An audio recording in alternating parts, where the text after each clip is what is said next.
இந்த வீடியோ எல்லாருமே பார்த்துருப்பீங்கன்னு நினைக்கிறேன். பார்க்காதவங்களுக்கு நான் என்ன நடந்ததுன்ற சிம்பிளா சொல்றேன். நம்ம ஆட்டோல ஃபியூஸ் போயிடுச்சுங்க. ஃபியூஸ் போனா ஆட்டோல எப்படி சேஞ்ச் பண்றதுன்றதை நான் சொல்லி கொடுத்துருப்பேன். அந்த வீடியோல ஒரு ப்ரோ ஒருத்தர் கமெண்ட் பண்ணியிருந்தாரு, ப்ரோ ஃபியூஸ் போனதெல்லாம் ஓகே, அது எதனால போச்சுன்னு சொல்லி பாருங்க ப்ரோ அப்படின்னு சொல்லி சும்மா தாங்க கமெண்ட் பண்ணாரு. நானும் சரி பார்க்கலன்னு சொல்லி நம்ம எப்பயும் போல கார்த்தியை நான் கடைக்கு எடுத்துட்டு போயிட்டேன்னா ஃபியூஸ் போயிடுச்சு, நான் என்னன்னு பாருங்கண்ணா அப்படின்னு சொல்லி பார்த்தா, என்னடா தம்பி ஃபியூஸ் இவ்வளவு ஹீட்டா இருக்கு, இவ்வளவு ஹீட்டான ஃபியூஸ் போக தாண்டா செய்யும் அப்படின்னு சொல்லிட்டு அந்த அண்ணா பெருடா பாப்போம் அப்படின்னு சொல்லி வெயிட் பண்ண வச்சிட்டாங்க. ஒரு 1/2 hour ஆச்சு வெயிட் பண்ணிட்டு அதுக்கப்புறம் கார்த்தியை நான் வந்தாங்க. வந்து அவங்களும் தேடுறாங்க. மணி 1ஆவது 2ஆவது 3ஆவது தேடிக்கிட்டே இருக்காங்க, கண்டுபிடிக்க முடியல.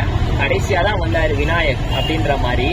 ஹெட்லைட்டை செக் பண்ணுவோம்டா கடைசி நேரத்தில் அப்படின்னு சொல்லி ஹெட்லைட்டை செக் பண்ணி பார்த்தா ஹெட்லைட்ல தான் ஃபியூஸ் ஹீட் ஆகுது அப்படின்னு நான் உடனே ஹெட்லைட்டை சேஞ்ச் பண்ணிடலாமே அப்படின்னு சொல்லிட்டு ஹெட்லைட்டை சேஞ்ச் பண்ணிட்டு பார்த்தா எவ்வளோ ரேட் வரும்னு நீங்கள் நினைக்கிறீங்க? கிட்டத்தட்ட எனக்கு அதுலேயே 1000 rupees முடிஞ்சு போயிருச்சுங்க. இதில் நான் போட்டால் குவாலிட்டியாக தான் போடுவேன்னு சொல்லி ஒரு குறிக்கோளோட வேற இருந்தேன்னா அந்த லைட்டையும் போட்டேன். அந்த லைட்டு 2 கலரில் அடிக்கும், ஒயிட்டு ப்ளஸ் பாகு 2மே அடிக்கும். அதை நான் காட்டுறேன்.